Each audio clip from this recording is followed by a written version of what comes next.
A financially stressed woman moves into a shared apartment, believing she is making a practical adult decision. Her roommate appears helpful, calm, oddly funny, and emotionally distant in a way that initially feels refreshing. Small quirks emerge, habits too consistent, reactions too delayed, kindness that feels procedural rather than warm. The humor of the situation slowly tightens into unease. When she witnesses something physically impossible, denial becomes survival. As the apartment begins to behave like a controlled environment, she realizes the roommate may not be hiding from humanity, but managing it. By the time the truth fully surfaces, she learns the roommate was never the danger. She was the buffer. The morning felt normal in the way mornings usually do when nothing has gone wrong yet, and that was the detail that would matter later.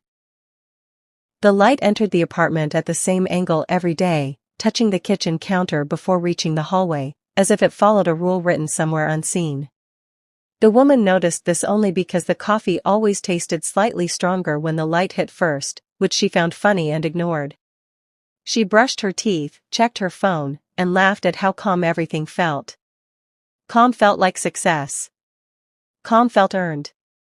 Calm felt safe, even though calm was already lying. She had moved into the apartment because her bank account could no longer support dignity. Rent prices had climbed like they were racing shame, and she had lost that race 3 months earlier. Downsizing had been practical, not desperate, and she told herself that sharing space was a temporary strategy, not a life collapse. She liked to believe she was adaptable, clever under pressure, and capable of laughing at discomfort.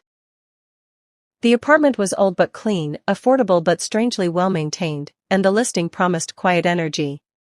Quiet energy sounded fake, but fake things sometimes worked.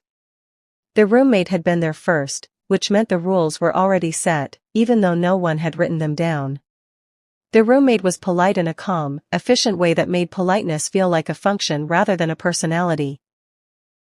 Everything about her presence felt organized, like a spreadsheet pretending to be a person. The woman found this refreshing at first. There were no loud habits, no emotional spills, no chaos. The roommate moved through the apartment as if she respected the walls.